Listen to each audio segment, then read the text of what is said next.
We are just 10 days away from Ireland's opening Six Nations game in Paris, so now it feels as good a time as any for the Left Wing's bumper Six Nations preview. I'm Will Slattery, delighted to be joined in studio for tonight's chat by Luke Fitzgerald and Rúaidhrí O'Connor, who is fresh from the Six Nations launch, so we can't get any more bumper preview like than that, really, can we, Rod? How are you? Well, fresh isn't the word I'd use when I'm here. Yeah, you hoovered up a pasta from under a bridge in Talbot Street just before we started. I did. It was excellent. Yeah, it's been a long day. The Six Nations launch is this annual jamboree of quotes, and it's a very interesting microcosm of where the media is at. Like, we used to be the main event when I started, but now it's like influencers and selfies and content creators and people with phones and cameras, and we're off in the corner and we kind of get our 5 minutes, and you just know where you stand in the world. Like, I've never seen at a media event so many people looking for autographs and selfies with Antoine Dupont, and yeah, it's very changed. I noticed that at the Lions game in the Aviva, like there was this kind of group of lads at the front row of the press conference, and I was like, who are these lads asking these questions? Because they don't, not that they look like a traditional journalist or what that even means, but yeah. Well, there was loads of people there. There was loads of interest. There was loads of hype. All the. I didn't hear anyone actually say it's all about momentum. Usually, you get the same three lines. You usually get this is the most competitive Six Nations we're ever going to have. I think everyone's kind of gone past that with how bad Wales have gotten, and that it's all about momentum. But there was some interesting stuff. Obviously, we have a lot to talk about when it comes to Ireland and the situation that Andy Farrell finds himself into. We got a chance to sit down with him last night before the launch, which was good because it was a bit more relaxed and away from the kind of razzmatazz of today, but also they had to go to Portugal. Like, he's already lost 2 days because the tournament's kicking off on Thursday in terms of preparation, and he lost a day today because he had to go to Edinburgh for a launch, which I'd say was the last thing he wanted to do. So there's lots to get stuck into because like, everyone's got problems, but Ireland are right up there when it comes to the problems list. Yeah, well, before we get into all that, two bits of housekeeping before we really kick off. A reminder that Energy sponsors the Left Wing podcast and also sponsors rugby in Ireland at all levels at grassroots with the Energy AIL and as official energy partner to Leinster, Connacht and the Irish men's and women's teams. The Energy or Rugby for All initiative supports inclusion, welcoming everyone of all abilities to participate in the game. Find out more at energy.ie/rugby and avail of an exclusive home energy offer for rugby fans. Second bit of housekeeping. This is very exciting. We actually haven't mentioned this in the Left Wing, mostly because I've just forgotten about it until now. But this Friday, there is an Indo Sport Left Wing crossover at the Helix out in DCU. Tickets you can still get at thehelix.ie. Very exciting guest list. Joe Malloy will be piloting it. Luke Fitzgerald will be on the panel. Ian Madigan will be on the panel, an Indo Sport regular. Eddie O'Sullivan will be on the panel, another Indo Sport regular. And in part two, myself and Sinead Sam will be making a special appearance as well. So it's a one big happy Indo rugby family. Rudd is on holidays, so he won't be taking part. Poor Rudd must be feeling excluded. Poor Rudd. Player management. Poor Rudd needs some more and more. Especially for the big days ahead. Like, last year I got to go on stage with Keith Wood and Martin Johnson and just saw the guest list and I said, I might go on holidays for that one. I don't blame you either. Woody tells an absolute mean story. But it sounds like a good night. It will be a good night. Will the story come up of Luke falling asleep in a team meeting with Eddie O'Sullivan? Well, look, who am I to say? I'm sure it will now. Who am I to say? That might be one. But exciting news. We have a pair of tickets to give away to the event. To be in with a chance of winning, please answer this question.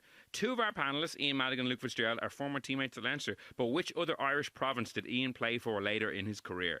Email your answer to indosportpodcast@independent.ie and you will have a chance of winning 2 tickets to what will be a very exciting show on Friday. So that is the housekeeping out of the way.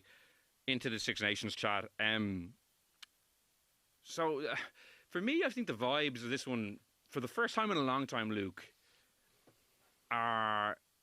I'm getting a sense that no one thinks Ireland can win the Six Nations. I feel like that's like the default setting for most people. They're going in with trepidation, with concerns. There's a list of things, injuries, form. But it's the first time in a long time that the goal, I'm sure the players will be saying, win the championship. But for observers or for people talking about the tournament, I don't think it's featuring at all. Am I wrong in that, or what's your sense? Maybe that's not feature. I think it's probably there's a concerned tone, definitely, and I think a lot of that is down to I think it's been a sluggish enough start for a lot of our key guys. Some of them have been out injured as well. The Lions does take it out of you. It does. We had a massive contingent, one of probably our biggest ever, I'd say. Is it? I don't know I'm sure it was our biggest ever contingent historically. So I think that's taken a toll. which is always hard to quantify where that kind of shows up. Or is it the end of the season? Is it when you come back? It's hard to know where that shows up. Feels to me like it showed up pretty quickly at the start of the season for us in terms of Leinster's form specifically. I think they haven't got off to a great start. They haven't been putting teams away like they had in previous years, or doing it with ease. I think is probably the best observation I could make. Now, I probably think, I'm not going to get into that issue. I think that actually might be a positive for them, that they've had a lot of tough rugby and come out of a couple of tough encounters to start the season. But hopefully it stands to them from a Leinster perspective. But that's definitely an area where people would say, well, look, Leinster's form is generally a good indication of maybe where Ireland will be. I think how Munster started the season, everyone was thinking, oh, great, there's going to be a bigger contingent of them in the Irish squad. But clearly the last 5 or 6 weeks, there's been a serious drop off there. So that's always a little bit concerning. On the flip side, I probably should say, to stick on that team, Connacht have had a rough enough start as well. Everyone thought that we got a big bounce with Stuart Lancaster coming in. I think it's probably more realistic to think that was always going to take more time. And you look at some of the guys he's blooding in, slower start, probably pretty understandable. That's certainly a project type thing that's going on there. I don't know how I'm sure there's a better way to describe that, but it seems more like a project at this stage than a quick bump in terms of where they're going to go this season. But Ulster have been a serious positive, which is great. I think there's been a while where there's been a lot of guys who they haven't been able to get them on the pitch regularly. Few of those guys have, and be interesting to see where they kind of fit into the squad. So that's probably the one positive in Irish rugby at the moment, I think. Look, and then obviously the injuries are really dominating. That loose head slot is something that I'm sure we'll cover further in the show, but that's a big concern. You think of, England look resurgent to me, but France, set piece is always a massive part of the equation against them. They've got serious threat in open play, they always do, but if you can't survive at set piece, it's going to be ugly. And probably South Africa is fresh in a lot of people's minds too, and what went on at the scrum that day. So that's the kind of backdrop to this, Will. So it's not a massive surprise really when you think of all those things in the that have kind of gone on, that the rhetoric and lots of, I think, feeling around it is one of trepidation rather than one of excitement, which I think has been the case maybe before. Now it's kind of, and then like the two big matches really of the competition against the two teams that are playing really well. You can make an argument for Scotland, but I think England and France, two powerhouses traditionally, they look like they're playing pretty good. A lot of good players are playing well as well. So yeah, I'm probably in that camp, a little bit worried heading into this. Not completely hopeless, but just a little worried about people's form and some of the injuries. Yeah, just on the schedule, like France first up on the Thursday, as I said, in 10 days' time. Then week 2, Italy in the Aviva Stadium. Week 3, England and Twickenham. No break week in that first block of games, as traditionally there has been. That's been eliminated. So it's a very tough start for Ireland. France, Italy, England, break week, Wales on a Friday night in the Aviva, and then finishing with Scotland. Rudd, to Luke's point there, like I made a list of 4 red flags I have coming into the tournament. He's touched on a few of them there. The first one is the squad's age profile. Like Russ Petty had a good breakdown of the squad ages on Twitter earlier, and like Ireland have 8 players who are aged 33 or over. France don't have anyone in that age bracket. England have 4. So Ireland have like double England and like 8 times as many as France. And then in terms of under 25 players, Ireland have 6 in their squad. France have 13, England have 11. So England and France have double the amount of kind of young players in the squad and substantially less of the older players. That's one red flag. The second one, as Luke said, is the individual form of kind of key players. Leinster probably playing their most sluggish set of performances at this stage of the season, as we have seen in the last couple of years. Ulster are a bright spark, but how many Ulster players will actually feature? Munster's season has gone off a bit of a cliff in the last couple of weeks. Connacht's season has not really got going. That was the second red flag. The third one is the collective form. November wasn't very inspiring. The opening game against New Zealand was pretty poor, albeit there was mitigation maybe, but game time, the South Africa game, people well know at that stage was a disaster on a number of fronts. And the injury list is the fourth red flag, just the loose head prop situation, chief among them. So when I have all these flags in the air, barely be able to see the pitch with all these red flags that are even flying. Is that too? Is that accurate, or is that too doomsday, or what way you? I think you could hold up the age profile of the English and French squads as red flags. Okay, that's a lot of young players. It's a serious lack of experience, and I know they've both had really successful and they've invested an awful lot in their underage, and their 20s teams have been very good in recent years. But to get rid of Gregory Aldrich and Gael Fickou, who both captained the side in November, and Damien Penaud, who's one of the best wingers in the world. That's like, he's obviously gone for a bit of shock value. but the team that comes out, and I think he thinks that Dupont will mitigate that in terms of him being back and his leadership. But they've also lost Ntamack, Flamont won't be there. Weenie Antonio's ruled out today with injury. Paul Boudon is out. They've incredible depth, but I think that's possibly too much. And certainly, I know Ireland, even if Ireland had like an unbelievable contingent of young players, you just don't have the player base to have that many young players in the squad. I mean, you look at the graph that Russ Petty put out; it's very instructive. Like, there's only one player over 34. Like 33 is not old in professional rugby right now. If you're thinking World Cup cycles, that's alarming. But if you think here and now, only Bundyaki is over 34. It is one of the older squads in there, but it's not. I'm not that worried in terms of age profile. I'm more worried about form. I think form is the big red flag. Both Ireland's form and the individual players within the important players playing for the provinces are not necessarily the ones who are pulling up trees at the moment, and it just don't look like they've hit flow, or they're not dominating games the way you'd expect Ireland internationals to dominate. Like Sean Jansen was the best player on the pitch last Saturday night, and he's in the A squad.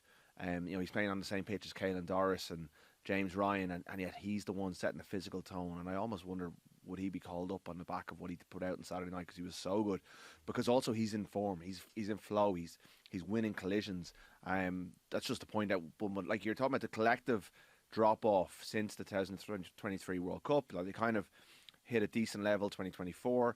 There are parallels this week with Marseille, or going into next week with Marseille, when everyone thought to be World Cup hangover. Johnny Sexton retired. No one was giving them much of a chance going to Marseille, and they came out and had this outrageous performance. I don't expect it to happen, but there are parallels there, and I think Farrell will push that button. But since Marseille, there was obviously they were on course for a Grand Slam and then drastically underperformed in Twickenham. They go to South Africa. They were poor in the first test, then produced this reminder of what they can do in that second test. Probably the last time they played really, really well. November, disaster. I do think that the shift in the schedule has hurt them. They're not ready for November because they played very little games. Six Nations was poor last year. I know the England game was good, but it was really the second half surge. It was half an hour with Dan Sheehan and Jack Conan off the bench. Rest of the tournament wasn't great. France was a disaster. Italy nearly beat them in Rome. Summer was a write-off. You got the Lions. How valuable was that to Irish rugby? I think that's the jury's out on that. Obviously, they enjoyed it. They had a great success, but dividing our resources as a rugby nation into the having so much focus on this thing that doesn't actually necessarily add value for the national team when they come back, that's difficult. And then November was poor. Australia was a good performance, but the guy who was the catalyst for that's injured, Matt Hansen. So the question mark over 10 is another red flag that I'd throw up there. That's a fifth red flag. And then the injuries, like not having your three, like there's not. I don't think there's any team in the Six Nations that could lose their top three loose heads and be confident going to Paris. Like, it's just France are on the edge of that. Such unlucky. But I agree with you. Yeah. The loose head thing, you would have a step. Considering how demolished the scrum was against South Africa with the top two choices, like, it can't get any worse than that. South Africa demolished France's scrum as well. No, so I think the best thing England did last year was they didn't play South Africa, because they didn't have that bone-crunching collision with reality that you get when you play the South Africa side. Like, they hammered New Zealand, they hammered France, they hammered Ireland. It wasn't on the score sheet, but whereas England didn't have to play them, so they're feeling good about life. They kind of had a much handier schedule. So they like the South Africa game was a real reality check, and you wonder whether belief and confidence has been shaken. Like, if you can include penalty advantages, Ireland conceded 28 penalties that day. What was it, 4 yellows and a red? It was a disaster of a day. And the scrum with Andrew Porter and Paddy McCarthy was a major issue. It wasn't all on them. It was the fact that they were able to, according to people who know more about it than me, it was more that they were able to attack the seam between Sheehan and the loose head. But obviously Porter and McCarthy were the ones who were sin-binned. But you're going over with Jeremy Lockman, who's been cut adrift, or Michael Milne, who got captain this summer but then got left out for the November internationals, doesn't get a Munster starting team, or Billy Bowen, who has played 5 senior games of rugby as a professional and looks like a really good player, but that's a big ask. Or Tom O'Toole, who I think it has a really good chance, but plays on the tight end. So that's a massive ask for him. And it's a massive question mark. Until we see that first 1 or 2 scrums, whoever it is, that's going to be all eyes on him as he goes into that scrum. That's a huge... There's alarm bells ringing for everyone there. Even Farrell admitted he can see why everyone's worried about it, even though he's kind of painting the upside and he's bigging up Billy Bowen and what a great story it is. It's still alarming. Like, yeah, I guess I'm just thinking the scrum, having seen the scrum demolished so thoroughly in South Africa, I'm kind of like, well, it couldn't be any worse. No matter it could always get worse. Yeah. I don't know if it gets worse than that. Honestly, that was a disaster. I think Ireland are losing a lot from around the pitch with Porter and McCarthy, as much as they'll lose. What are they losing in the scrum if the guys are getting pinged off the park the whole time? So they don't normally. That's not what normally happens. Porter gives away a lot, but like 3 weeks ago we were talking like Leinster were seriously considering moving Porter to tight head because the two lads were so good. They were so rich in resources, and Luke said they were going to switch Porter across, and like he was being named on the bench, and then here we are, and it's. Like it's I've bigger worries going into the game than this. I think in Paris, if France get on top of you in the scrum, you're gone. Doesn't help. I would say so. I think it's kind of important to consider some of the other aspects around what's happening in Irish rugby at the moment, and since November, I think there's been a big discipline issue. Like alongside the scrum, and that was a major issue. And South Africa, as you said, like they kind of exposed some fairly big scrums too, throughout the course of last season. So look, that's one part of the game. And there's a lot of chat about that being the only, like the most important part. I don't think it. I think it's very important, but I don't think it's as important. You can still win a game without a scrum, in my opinion. I think the line out needs to be better, but I think the discipline around the area has been a disaster. Like you think about some of the loose penalties that were given away against South Africa. I think it was a Prendergast with the hand in. Like that was an awful yellow card. I think did Crowley also go off the Crowley with the hand in. Crowley with the hand was offside. Remember? Yeah, but he was offside so badly for the one before that he could have got pinged for the same penalty the one before. So those things to me. And if you think about, some of Leinster's issues this season, around cards, Munster particularly got cleaned out at different points with kind of bad, you think about Toulon and the, Farrell. No, the Farrell one was poor. Nankerville with the hand in, like that was a stinker of a penalty to give away. And you think about Byrne, against Bath, like that was a tough one. Like the team really struggles without him. So I think there's a few things that you could control and definitely be better within camp. But they've got to focus on them. And the problem is, like, what are you firefighting here? But that to me is a simple. Like I think Munster should be really focusing on that, but they haven't been able to stop it. I haven't really seen the effects of that yet, but that's a big problem for Ireland too, and it leaked into the rest of the province's big games. I thought afterwards. So. That is a major issue. I think but for so long, sorry to stay on that team. Like for so long, Ireland prided themselves on their discipline. Yeah. And like, why do you think it's gone to pot? I don't know. Maybe it's just a lack of focus on it. I think we talked in depth about the Byrne thing. I don't want to cover it again, but like you're not sure you want to take too much away from him and the likes of Doris, because what you get back at big moments, like Byrne bails you out of. Probably like more big moments than he gets in trouble. For you. He was bailing Ireland out of bigger moments, but without giving away as many bad penalties. No, we talked. In a very recent time. We have discussed this in depth. But he was able to temper it more in the recent past. Yeah, because he was still having great moments, but I don't think we were coming in every Tuesday saying, "Jesus, Byrne gave away another crazy penalty." I don't think we were having that conversation. No, we weren't. Something has slipped. Yeah, but he's always been on the edge, so you just wonder, has he gone through a bad phase? Is the blue scrum cap really standing out? I don't know what is, but something needs to change on that. And that's one area. Like I think the other area that we probably need to talk about is 10. Like what's he going to do there? The indecision, I think. For me, there's a lot of indecision that and a lot of thinking to be done around that. I thought Eddie O'Sullivan made a great point a couple of weeks ago, or maybe it was last week, about he had the coach's eye on it, and he was thinking about this, strategically, like what puts you in the best position for 27, and he thinks it's Prendergast, because I presume he did note the defensive issues, probably not as strongly as I have, and he doesn't think that's as big an issue, or else he thinks he can rectify that over time. I think Farrell's in that camp, but it leaves you that leaves you having big problems as well. I think kicking is very, very important. It's probably more important in international rugby than it is in provincial rugby, and I think Byrne gives you the best shot of that. I think defensively, Crowley gives you the best opportunity to be solid and to be stingy. You saw the one he saved against Toulon on the line, to give them the bonus point. And he does that at international. That transfers. He's also probably the best running thread of the three.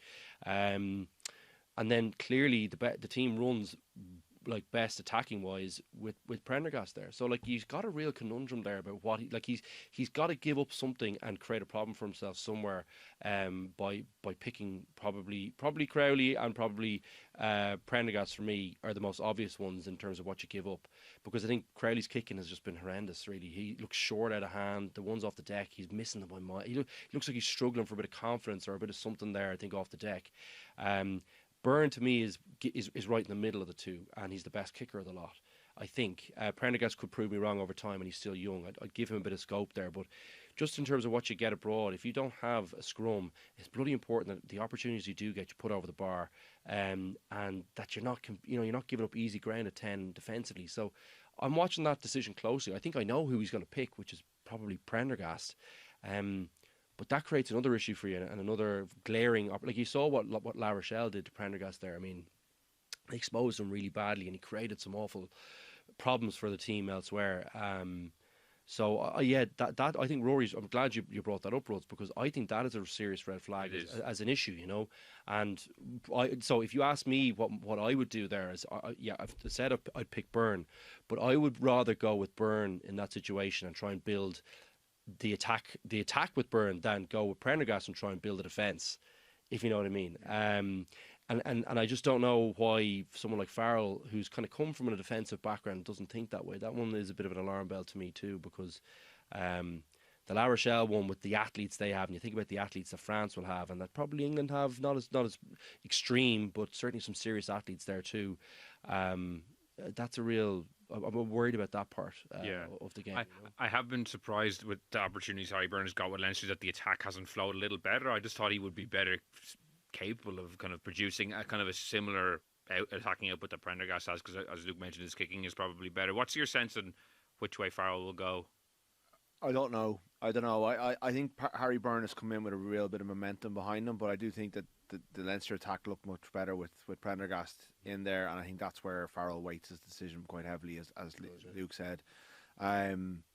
I think Byrne has been let down by those around them in Leinster's attack. I think the Leinster attack is not a very good attack at the moment. I think a lot of the players around them are showing pretty poor skills, and the alignment doesn't look great. And I think Farrell, you put, if Ireland can get their attack humming, which they often have been able to do quickly, I think Harry Byrne fits that Ireland attack better than what Leinster are putting out at the moment. I think he's got he's well able to run a good attack, but at the moment, like, there's players around him are just not producing, and they're making mistakes and they're dropping balls. Now, he's not perfect either. There was a couple of nothing kicks at the weekend, and I don't think he's grabbed his chance against Bayonne and Connacht the way I kind of expected him to. And I think Prendergast's performance from fullback in the previous two games, and just the subtlety, the passing range, the kicking length is a big part of what Ireland want to do.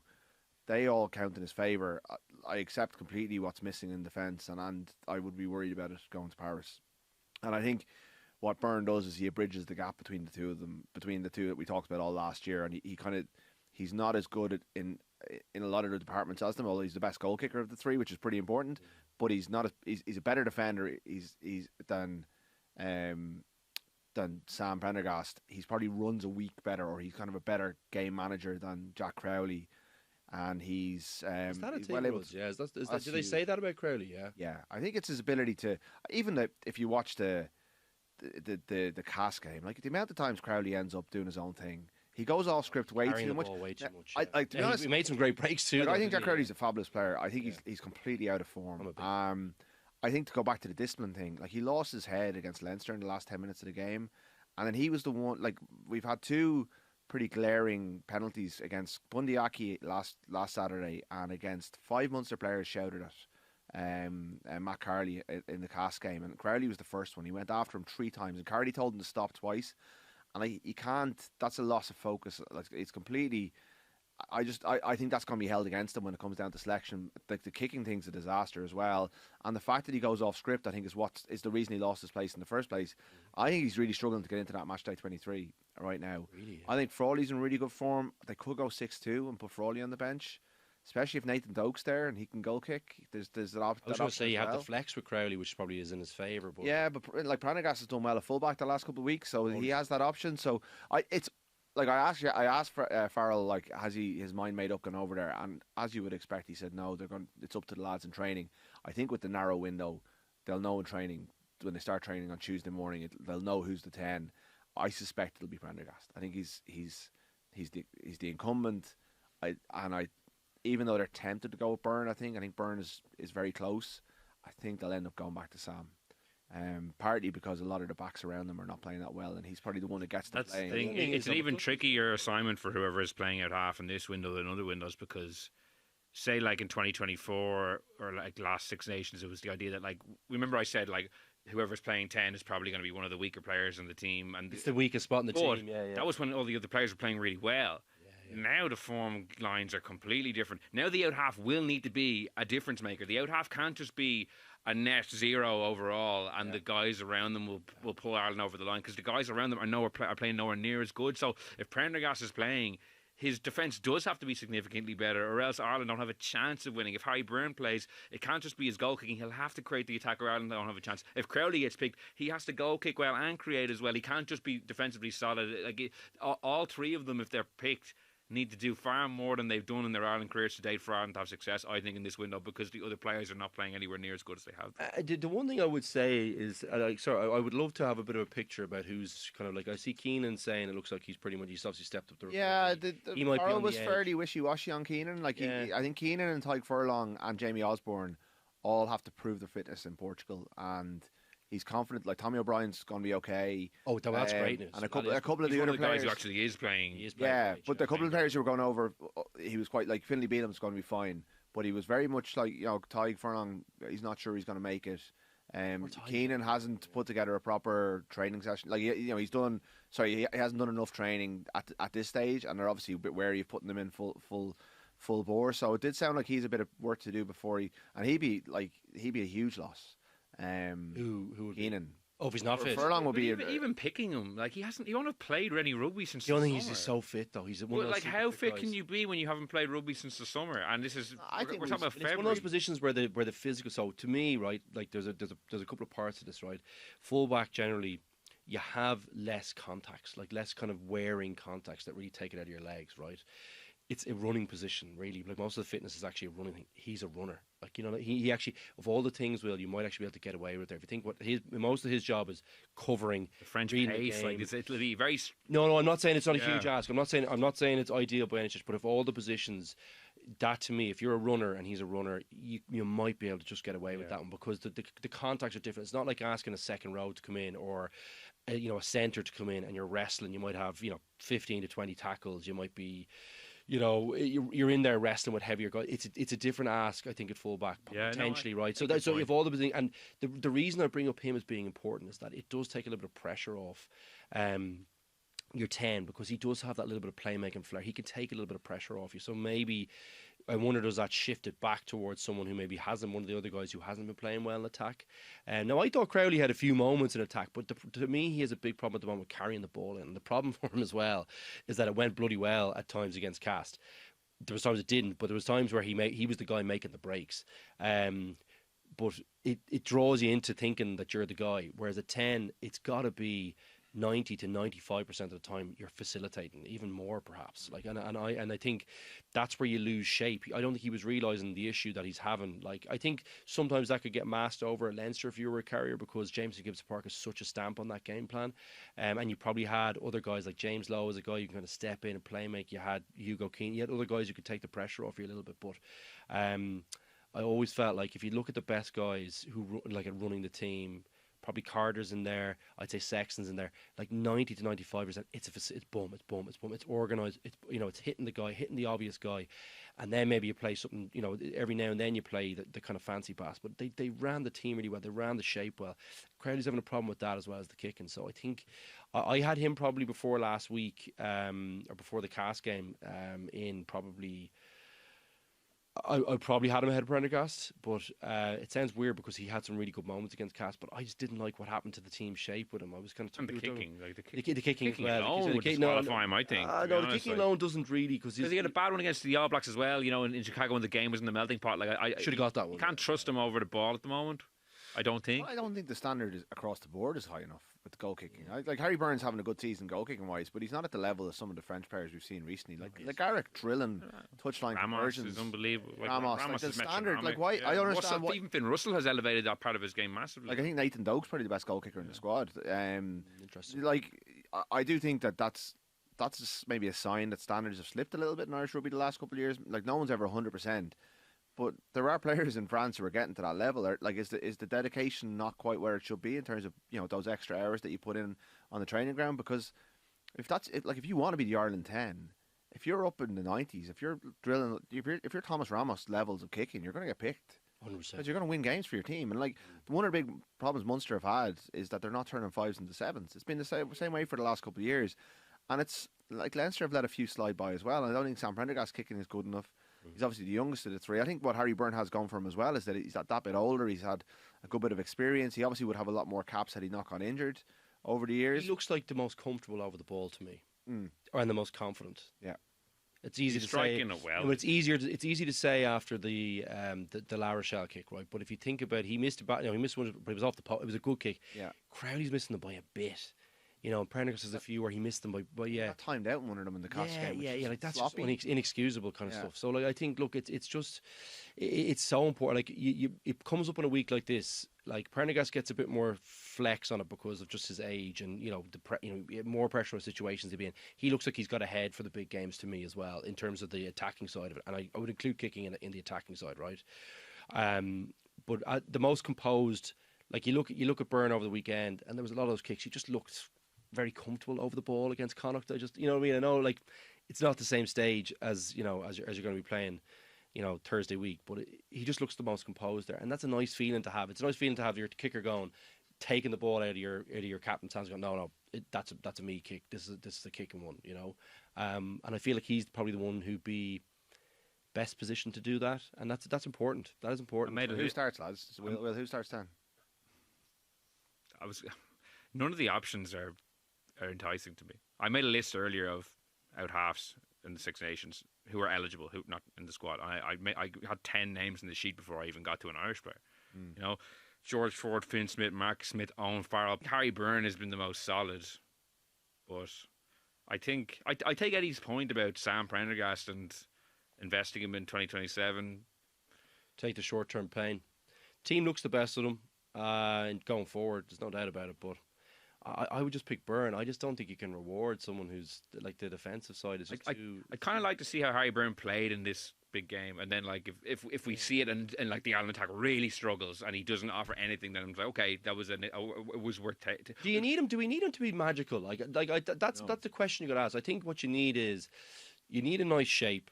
And you need some guys outside and playing well, which I think that was a good point. Like, I don't think this guy's playing. Or sorry, maybe it was you, Will, made the point that it's the other guys around him probably haven't been playing great. Like, I think, I think to me, it feels like a little bit of sloppiness around some of the provincial teams at the moment. I think, Ulsters look like they've got the most consistent shape, and attacking shape, and they're kind of breaking teams down.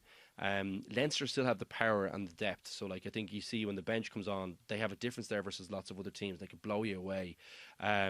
With power, and they still have some great quality there. But their shape, they look less certain in that side of things to me than they have in previous years. It doesn't look as good to me on the eye. And the accuracy, I feel like the accuracy across the board from all the teams hasn't looked as good. I think, but that's why you might need him to be more. No, but if you just let me finish. So I think just in terms of the guys around, Will, like I think you mentioned some stuff from the weekend, like Doris got. There was a few things where you're going, your H should never get that ripped out of his hand. There's a few that stand there. You're kind of going, he's too good to be for letting that happen. There's a lot of that. Like Leinster dropped 2 balls over the line. They really shouldn't have dropped either of them against Montauban. Bayonne, Bayonne, excuse me. They can't, like, that put serious pressure on them. I think, and I mentioned this a good few times, I think the stuff at the ruck hasn't been good enough. I think we used to have a massive focus on the guy on the ground. And I think that's been way sloppier. I think they let way more teams in on the ground than they should have. I think they're getting technique a little bit wrong to me. It looks a little sloppy. It's a little bit of ball first rather than body first, which makes it harder for the ruckers. And that all feeds into what you're seeing from your 9 and your 10. If it's a little bit slower out of the ruck, the ball isn't as clean. The other team aren't on the back foot. They get to come up and put a bit of pressure on you. They get to have a little bit of time to organise a bit better. All these things feed in. I think there's a bit of it, and it would tie in to me. It's a small detail, but it would tie in with what I see on the discipline as well. Just it's a small area that I feel like where's the the focus should be. They're 2 really important areas in a game that's going to be tight.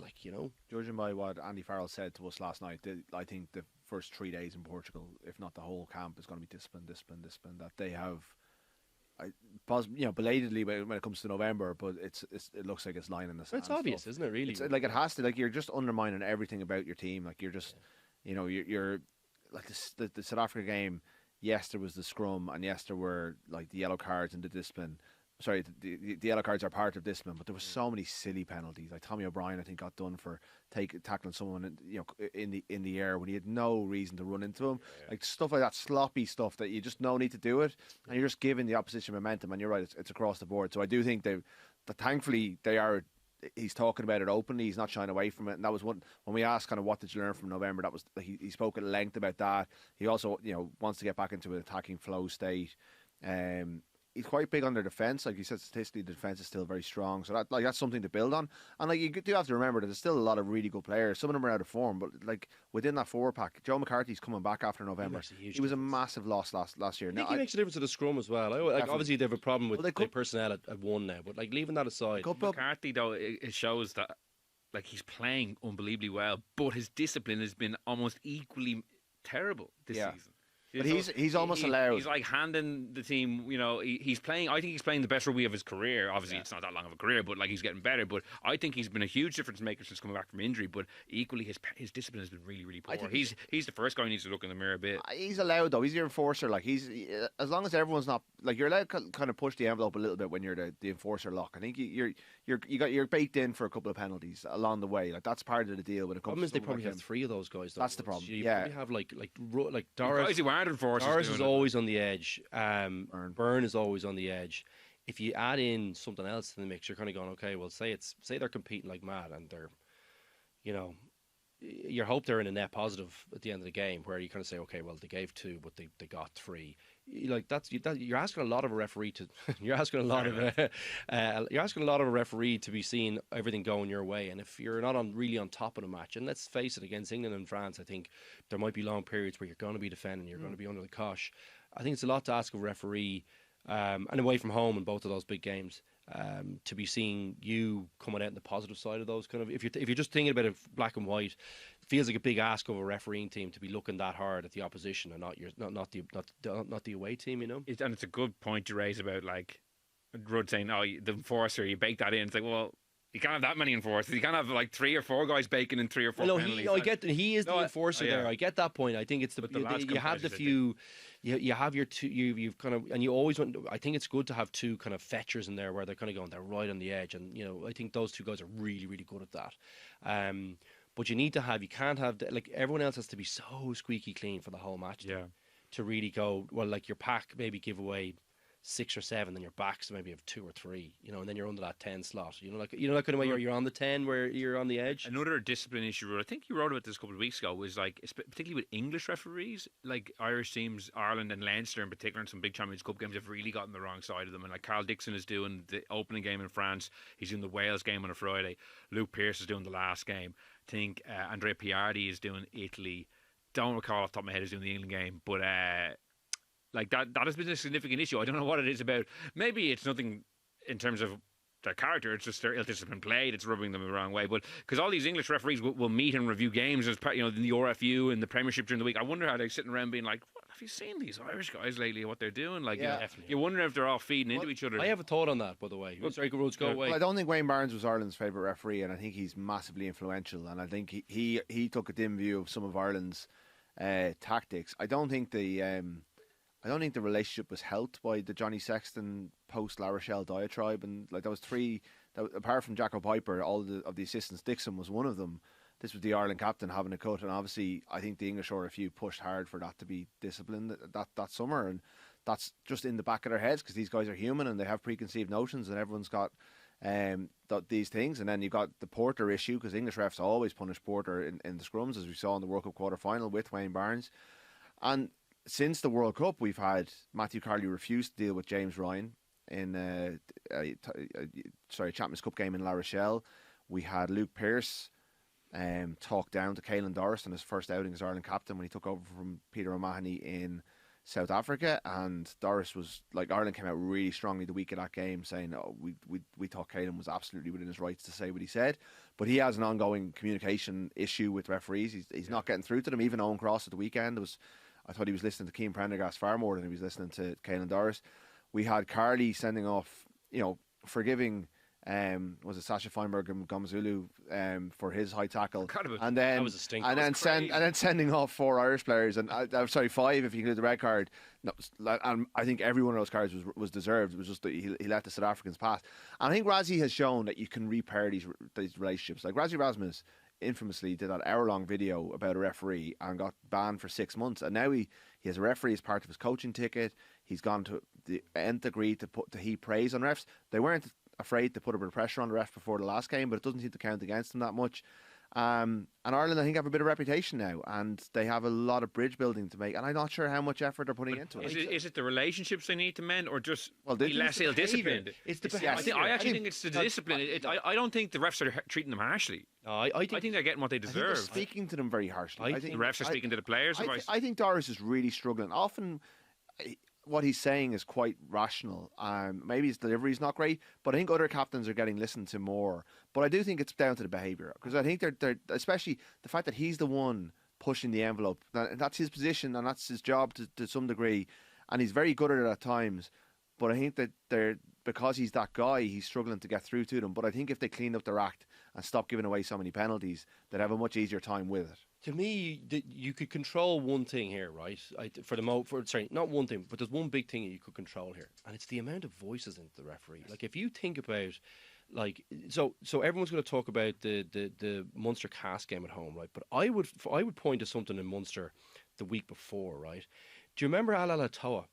So he at the ruck, and he goes and he gets shoved out of the try where he puts the hands up. Like, stop focusing on the referee. Focus on yourself. Focus on what you're doing on the pitch. What I would do is I would do something drastic here. I would say we're not going to talk to the referee at all. We're not going to compete for one thing. We're not going to do anything until there's a break in play and he approaches us. Otherwise, we're just going to leave him alone. Honestly, they need to try something like that. They need a circuit breaker here. They need to refocus on what they're doing and not what the referee's doing, and just give him space. Like, I just think I know it sounds kind of drastic, right? Because everyone's competing to the referees now, but it's not working for them. It's not working for them, and talking to the referee more is also not working for them. What he should be thinking about is when he has the moment to do it, being really, really effective. Taking the moment and that might mean not actually speaking when the referee approaches. It might be. Yes, sir. They need to find a way. And I think Rhodes, just one last thing on this. Rhodes mentioned a really good thing about Rassie and how he's repaired the referee. But that means, and bringing in a referee into the coaching ticket, right? That means he's recognised that it's a differentiator. Another guy who everyone seems to not want to bring up, Joe Schmidt, he recognised it as a differentiator. Now, he went overboard and had too much contact, I think, towards the end, and it started annoying people, right? But for the most part, he got that really right. He recognised that it's one area that you could probably control most of the conversations and most of the kind of rhetoric around you, and maybe you could say, look, if you can keep this to a certain amount, that it does pay on a scoreboard, right? So, like, to me, I would be considering doing something like that. Like, it sounds really extreme, but I actually don't think it is. I think it would allow you just to go, we're not thinking about that anymore. Let's just focus on talking to each other. So, when you see all these people going, he's on the ball, keep talking to the referee, that's all, hands off, whatever it is. Why don't you just talk to yourself and say, like, the community? So you'd always have these calls amongst yourself defensively. Start thinking about those calls. Don't worry about that guy in there, or else be talking to him and say, release, you're not getting the pen, whatever it is. Give the communication into Burns. That's the direction I'd be going with this for the moment. Not can we influence the referee? What chat are we having off? Or do we need to bring a referee? Focus on yourselves for the moment, and just go, we're not talking to the guy for the first half. We're not going to say one thing to him. I think that's really smart. I think it has to start with the coaches, because I think part of the problem Doris has is that he's getting messages in. So whether it's John Fogarty, they'll have 2 runners on the pitch and they're running in saying, you need to go back and check this, this and this. And so they're trying to get Doris to do it. I think that sense of injustice that's there at the moment, that's clearly on the pitch, like throughout all the games, has infected the focus, and is, like, as I mentioned earlier, Crowley losing his head in the last 20 minutes last 10 minutes of the Leinster game. It's definitely affecting performance. So I think that would be such a smart reset. It would be so glaring, because all you can hear because we have the ref mics for some of the games, so you can hear it on the broadcast a lot of the time. I think that would be so glaring and jarring for the refs, and it could very well be the catalyst to getting them back on the right. A reset as well. Yeah, absolutely. You can say it to him before. Exactly the thing you say. you can highlight the things, say, look, we think this and this. By the way, we've instructed the team not to speak to you for the first 40 minutes. Yeah. Say it to him. I say, and then then we're giving you both barrels after the break. No, but maybe you say, or whatever. Yeah. We've instructed the team to not be, so they're not going to do that. So I said there's going to be I know it sounds really extreme, but I actually think it's kind of a clever way of approaching it, and just say, look, we respect you. We do want to highlight these areas. We're hoping that you see them. If you have a problem, please approach Caelan. He's not going to approach you. To me, it would send a really good message to say, look, we trust you to make the calls and to see the stuff out there. And look, if there's an opportunity and you're having a problem, just stop the game and come to Caelan, because he's not going to be coming to you. Sorry, just in terms of Caelan Doris's interactions with referees, which are under the microscope, just as he competes with every ruck, he competes with every interaction as well, which I don't think, as you said, is helping. Like there's a couple, the La Rochelle game, for instance, like when Leinster were giving away a lot of penalties, justified penalties, Matthew Carley would say, like, have a word and do this. Instead of saying yes sir, he'd always try to go back and say, oh yeah, but this, or yeah, but that, and it was having a negative impact. He was just like, just go back and tell the guys, stop putting your hands on the ruckers after this. But he was trying to compete with every interaction as well. I wonder would they consider that. Yeah, no, it makes a lot of sense. Well, a lot of what we're talking about in terms of the form, in terms of game plan and stuff, that it's quite hard to fix, and it's going to take time on the training ground. This is not. This is easier, much easier to fix. Like Doris needs to work on that, but like not answering back to the ref, that's a simple way that he can get better without having to do any extra work on the training pitch like that. So that this is an easy win for Ireland if they can just figure it out. Not being funny like the new addition to the coaching staff, Johnny Sexton, was probably the worst player in Irish rugby history for that. So like you're not going to be getting any guidance from the new guy. Like you mentioned his Jacko Piper thing, which sparked us almost. Yeah, but he's been the new addition. It's not like he'll be squeaky clean and be like, oh, this is how you should do it. But he also worked with Luke under Joe and knew how to he was part of very disciplined Ireland teams at the same time, Johnny, and he knows the rules as well as any referee, or the laws as well as any referee. And look, you can be poacher turned gamekeeper. Like if they put a premium on giving away penalties in training, if you punish players for giving away penalties in training, like all the strategies that Joe had to get you guys good at your discipline, they're still there to be used. Now, it's whether, like again, they have a very limited time to be ready for Paris, and they've only got 5 training sessions max between now and then. So how much can they put? Like they got, you got to fix your line out, you got to fix your scrum, you got to get your attack clicking with players who are a little bit out of form. You got to embed someone like Edwin Adogbo's a player who could come in and they could be difference in the scrum, the weight, absolutely. Power, put him with McCarthy, France, and that could be. But certainly on the bench at least. He needs to learn the game plan, so you have loads to do and a very narrow thing to do. So it's kind of figuring out the low hanging fruit, I guess, that you can pick off so that you're able to. But you can do drastic things that are quite simple. I also Joe was great at that. He'd have a few things like, so you've defended a certain way for forever. Like there was a certain way, you saw the way that Leinster team would have defended. He'd have, all right, for the first 2 scrums or first 3, whatever it was, we're doing like a Rassie or Springboks. Springboks type defence, where you're just rushing them. So you just completely take, so they have a plan, they'll have a plan against what they expect. He'll do that. For the rucks, he said, like for the first 10 minutes, no poaching. Yeah. So you just hit the ruck. So you can do things that are not that hard to coach. It's just a complete change of mindset. And to me, that approach with the referee is in that world. It's a complete departure from what you've been doing. It's you're pretty much ignoring the referee and letting him get on with his job. And I just think it would be really well received, something like that. So, and Johnny was always great at those things. Like I always thought he saw the value in those things. And he, to me, whenever you speak to Johnny about rugby, I reckon you think he would be super. Like he can obviously, like he's a super bright guy.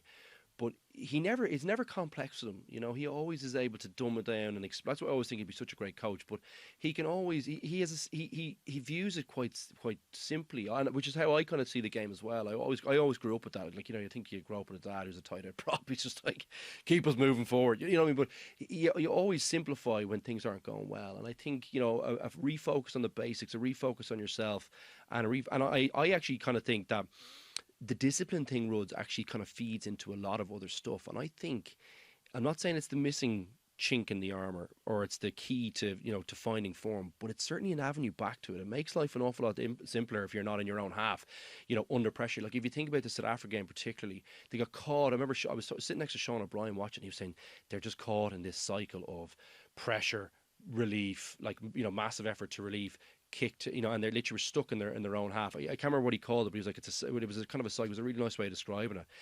breaking, having the not conceding a few more penalties and things like that helps break those cycles. They'll be in those cycles of time against France, I think. So it could really relieve pressure, and it also helps you deliver, get a foothold into the game in different ways as well. So I think it's actually a more important thing that people are giving it credit for, maybe perhaps. Yep. And the mindset of a refocus on yourself could be a nice reset for them. Just a thought. Yeah, be interesting. Ruud, obviously you were chatting to Andy Farrell today, and as you mentioned last night in the hotel, like if we're talking about red flags or areas of concern, where does Andy Farrell feature in all this? Like this feels like a tipping point in his tenure, or the part two of the tenure of this World Cup cycle anyway. Obviously, like they had the great highs of, the climb in 2023 into the next cycle. He goes on the Lions tour, coming back from that, as we've already mentioned, like in different November, big question marks going into the Six Nations. Like, what's kind of the mood around him, or how is he feeling, or how does he factor into everything we haven't really mentioned him that much in terms of his performance, his role. Is he under pressure? Like, I don't think he's under pressure. Not for his job, I mean. Like, I just mean, is he under? Yeah, no. Yeah, I guess the Scott Robertson news has put everyone under a little bit of pressure. It's lit a fire under everybody in terms of worldwide newsbreaker Rúaidhrí O'Connor over it. Finger on the pulse. He had a better winning percentage than everyone apart from Rassie Erasmus, and he's gone. So that kind of puts a bit of shines light on all the coaches going, what have you done for us lately? And Andy Farrell, I think, will see Ireland through to the 2027 World Cup. By that stage, he will have been in charge, been working with with Ireland since 2016. So it's 11 years. He's 10 years in the job.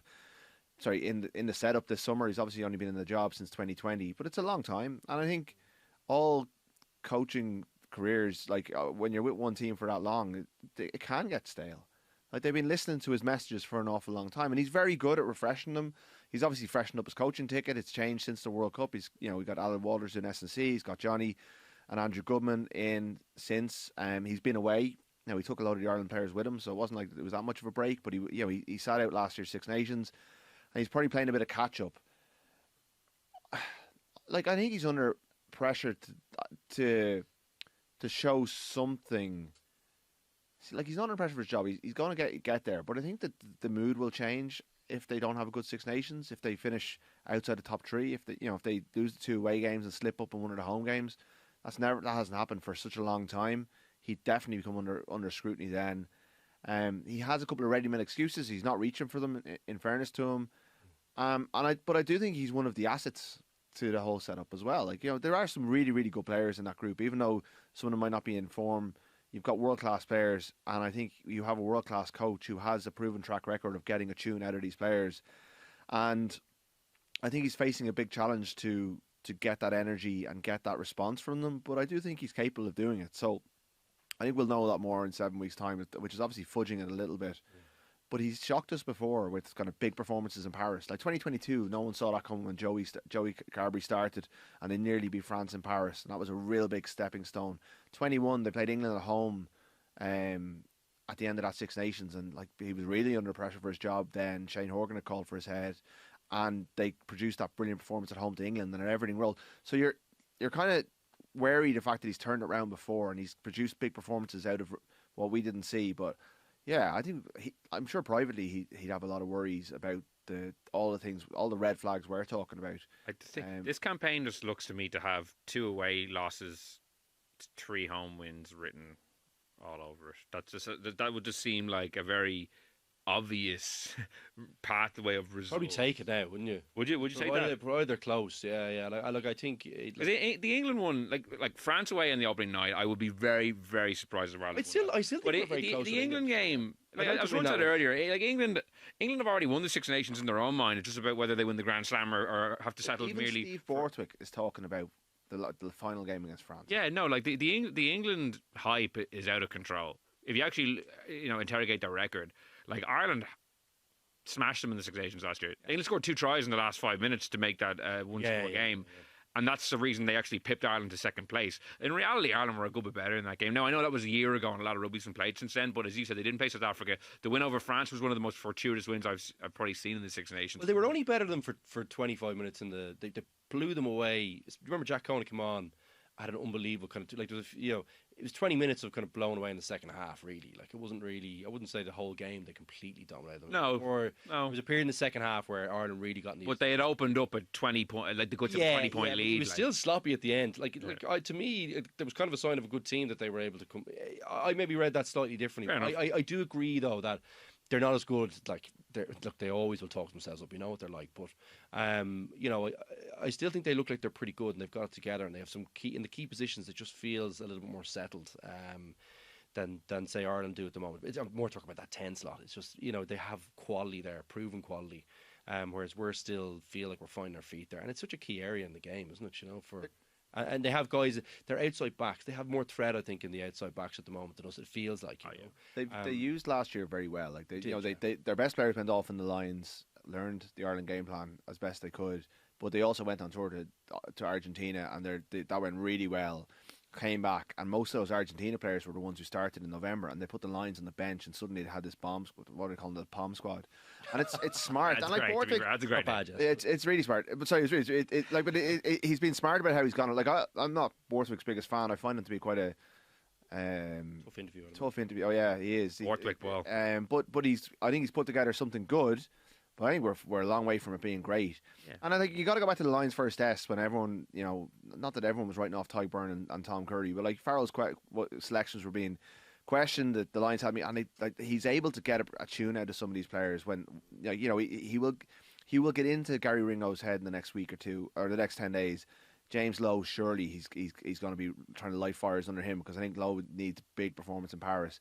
Sheehan, Doris, Joe McCarthy, like there are players there that he will get into, and they are proven test match performers who have. Well, they have a tough core. Like, what shook my confidence though in that theory is, and I know there was the undercooked thing that we discussed at length on the show when you were in Chicago, but I thought that applied in that November game, because the All Blacks I didn't think were great. It's subsequently proven they aren't. And like Ireland put out a team sheet that day that was good. That was a good team, and they couldn't produce. And now they didn't have enough rugby under their belt. So they didn't. Silly game. No, they didn't. So like maybe that was the reason why. Perhaps that was the reason why they couldn't close that deal. Your first or second game of the season can't be the All Blacks, no matter how. Like it just that was a crazy one. I wouldn't read as much into that one as maybe. And that makes sense. I think it's the South Africa one was the real worry for me. It was just it just looks for. Like, one of the things Ireland that'll be a red flag for Ireland is the age profile of the squad. But like, what shouldn't be a problem for them is kind of executing quite calmly and not panicking in key moments. If you have that experience, that has to be a card that that has to be the positive flip side of having the older profile squad. It's like you don't have these moments where you have these massive kind of blow ups with kind of executing things or with discipline or those should just be part of your game now at this stage if you're one of these players, and we should have. But and to me, that's been the kind of a little bit more of the concerning part than actually the form and things. Executing, skill and shape and all that, they can sometimes take time. The other stuff, it's the smaller parts that are probably more worrying for me. And one thing I did notice with Andy Farrell, just to talk, because I did want to come in on that point just a little bit, was I've just noticed a little bit, do you know what I really didn't love over the last while? I didn't love, and I'm a massive fan of his as well, I didn't love the get out of the defence thing with Sam Prendergast. It feels like that, all those things feel like it feeds into the defensive thing. It feeds into some of the stuff with the ruck and the stuff with the referee. To me, I would never. I don't know any coach I played with that would have having an out for someone like. Do you remember you said, "Oh, it's a work on for him." You're kind of going, "It's a work on." Like he, didn't make a tackle all day. Like to me, there were some non-negotiables for a guy like him. I would have looked at Joe Schmidt. I would have looked at like Andy Farrell, and I kind of would put them in different guys. But I would have said like, well, no matter what. Like there's an expectation kind of physically, and I know I'm going to get cleaned out in a meeting on a Monday, and probably in the press if I don't do my job or I don't execute on the physical part of the game. That was always kind of a non-negotiable I would have thought with him. So it feels like there's just a little bit of slippage, and I wonder is now a good time would have been to kind of arrest that in November, but I didn't get enough time really with the squad. And the Lions thing is very disruptive. I think now what I'll be watching closely is kind of the chat from him around the Ireland squad and what manifests on the pitch and how he kind of deals with it afterwards. Because I think you can't, if the coach is giving you outs, like, you're going to take them. Some people will take them. Like, he needs to be, like that group to me, he needs to be driving the standards in the group. I think Sexton should be a good guy for that. Paul, he has guys there who believe in that type of. I would have thought they would believe in that type of,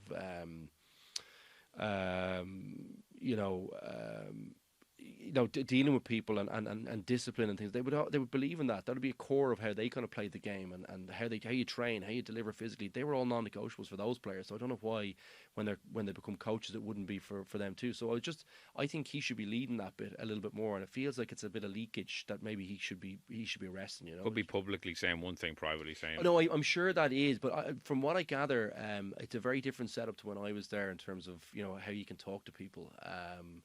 I think it's a generational thing, but to me, that is a red flag as well. Like I don't think, like if you're making errors at this stage, like you need to call it out. You can still do it in the right way, but you need to be calling out people to improve standards of things, and you need to be able to have honest conversations with people and sometimes tough conversations. And I just I hope I'm sure that hasn't gone away. I couldn't imagine Sexton not cleaning people out in a meeting if there was.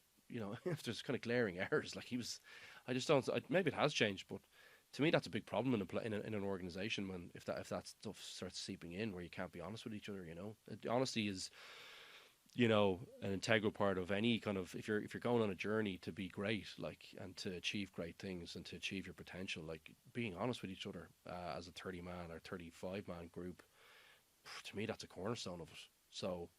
I don't think you'll achieve anything great if you can't be honest. So, I get the point. You could be publicly doing that, but I have just heard something different about certainly how some of the younger players feel about receiving kind of honest feedback or direct feedback. I think it's a problem if you're not doing it. So I just thought when we're talking about Farrell, I just think an interesting insight to get. You can be coming too palsy with guys if you're there that long, and it can be hard to do. But I think he's got a role. Like if I look at Farrell, you shake the guy's hand. He means business. Like, do you know what I mean? I'm sure he just feels like a guy who. Bullshit would never have really, been a part of the makeup. As in, like he would have been in Wigan teams that would have been like unacceptable. As a coach, I would always said if you listen to him speak about defence, you ever see the Lions tours where he's the defence coach, you're kind of going like wow, I'd follow that guy into battle. The last thing I want is to let him down. So I'm sure he still has that. But when I heard the Prendergast thing, I was like, that's a bit of an alarm bell to me. That can't seep in anywhere, no matter where you are. Sorry, as you say, perhaps there's a generational element where maybe I don't know. Yeah, the way people would have been speaking to players or giving feedback could be very different now. Maybe he can shake it up now. It's like that thing with the referees. Could you shake it up with something? Could you just, he's there a long time. Just change it up with a different message, a different. Okay, I gave 3 examples there of things you could kind of go. Well, let's shake the group. Let's do something completely different than we've done. And see if it has an impact. If it shakes them into life a little bit and gives a bit of confidence that you're just focusing on, whatever it is. I don't know. I think it's, in November, from what I heard was it was a far more. He rode them hard in November. No more Mr. Nice Andy Farrell. That was the headline. Yeah, but I think before the 2020 World Cup, when he had Sexton, Earls, O'Mahony were kind of Murray were the senior men, and Keane Healy, and he had this group of really experienced pros, and he had this kind of. It was all about the environment and the family first, and everyone. It was the complete opposite of Joe. In terms of it being a much less pressurised environment, there's no meetings at the hotel, all that stuff that was a real strength. I think he's found since the World Cup and as those senior players left that maybe it was a little bit too comfortable, and he's tried to make it less comfortable for the young players. But I hadn't heard what you've heard about that. That will be a worry. But I suppose you have to find a way of getting through to these young players if they're not going to take that well, or it's going to damage their confidence. Confidence has to be an issue after South Africa. It was a incredibly chastening day, and he was really, he knew he couldn't sow it into them in public. He was really kind of leaning into the bravery of the defensive effort, kind of South Africa kind of chose, but I think he just knew he couldn't sow it into them, because I think he'd been hard on them all week. He called out Doris and Sheehan in front of the whole group the week of the South Africa game to try and get something out of them, and it didn't get the response.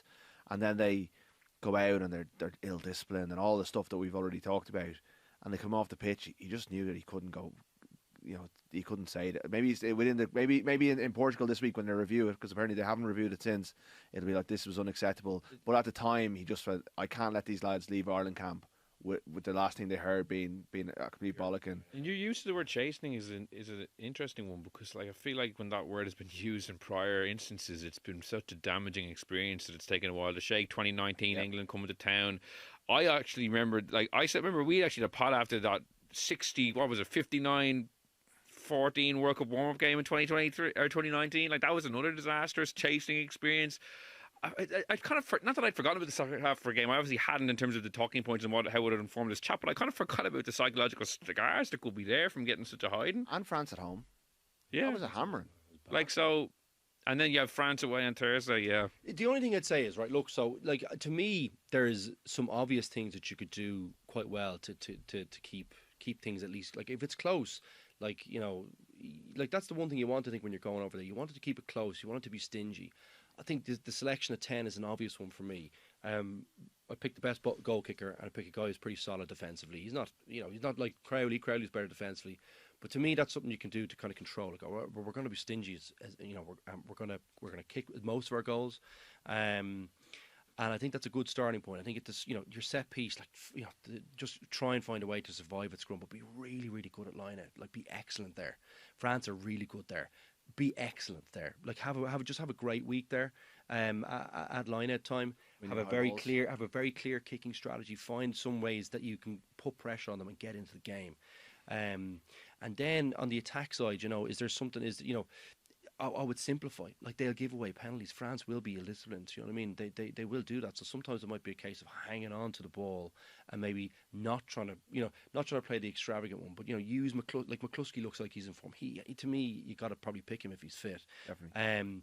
You know, get over the gain line. Just simple things. Find simple ways to get into the game. You know, get over the gain line consistently and hang on to the ball, and be nuggety, be difficult. You know, you know, just, and the discipline, focus on that. Like, maybe try what I've kind of suggested, but, like, no one's going to listen to me there, but, like, try something like that.